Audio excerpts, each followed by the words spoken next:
দেখেন আমাদের একটা বাচ্চাকে মানুষ ছোটবেলা থেকে মানুষ করে ছোটবেলা থেকে তারে খাওয়াইয়া তারে পড়াইয়া তারে কত পরিশ্রম করে মা বাবা কত পরিশ্রম করে একটা ছেলেকে বড় করে কিসের জন্য আশা করে যে এই ছেলেটাকে আমি লেখাপড়া করাবো, বড় একটা চাকরি নিবে বা মানুষের মতো মানুষ হবে।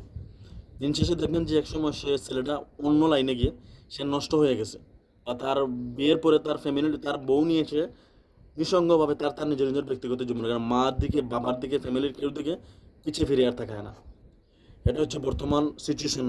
বেশিরভাগ মানুষের 80% মানুষ এই পর্যায়ে যায়, 20% মানুষ তার মানসিকতা নিয়ে থাকে, সবাই নিয়ে ফ্যামিলিকে নিয়ে, মা বাপ ভাই বোন সবাইকে নিয়ে, রিলেটিভ সবাইকে নিয়ে ভালোভাবে বাঁচতে চায়।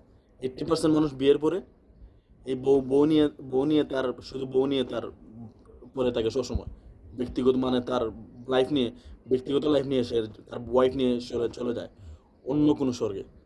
বর্তমান সিচুয়েশনে বেশি এটাই ছিল, বা বর্তমান সমাজে বর্তমান প্রেক্ষাপটে।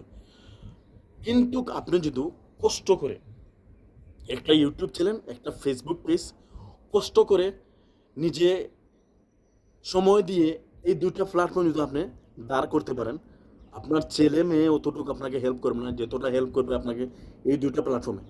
আপনার ছেলে মেয়ে একসময় মিথ্যা কথা বলতে পারে বা আপনার সাথে বেইমানি করতে পারে, কিন্তু আপনার একটা ইউটিউব চ্যানেল, একটা ইনস্টাগ্রাম পেজ, একটা ফেসবুক পেজ আপনার সাথে জীবনে বেইমানি করবে না। ওরা আপনাকে আজীবন দিয়ে যাবে যদি আপনি কাজের মতো কাজ করতে পারেন।